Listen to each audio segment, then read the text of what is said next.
रानी बस वही पे गुमान बा चचरे भाजा तावे जग जाई है माई लगता भोरे राजा डंका पिटाई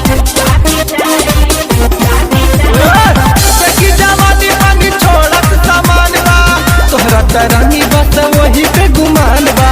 चचरे भाजा तावे जग जाई है माई लगता भोरे राजा डंका पिटाई कुछ तो शर्म करे कहे कर तारू हल्ला कर सपोर्ट हो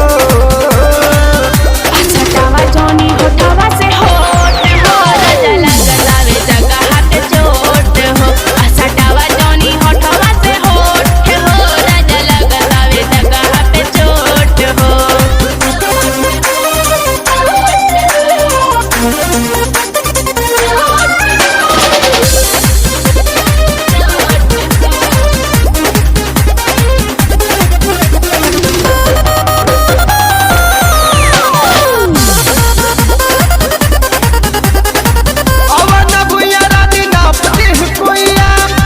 के नीचे लगा दी सुइया भली उमर हमार और जोनी नस हो अज शिकारी राजा करा बरदास हो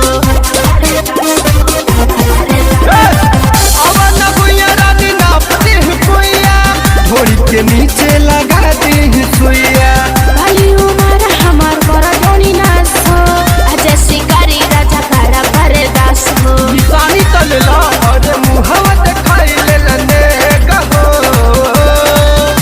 सटावा जोनी होठवा से होठ हो राजा लगलावे जगह हाथ चोट हो सटावा जोनी होठवा से होठ हो राजा लगलावे जगह हाथ चोट हो अरे तो झंडू बाम लगा लो।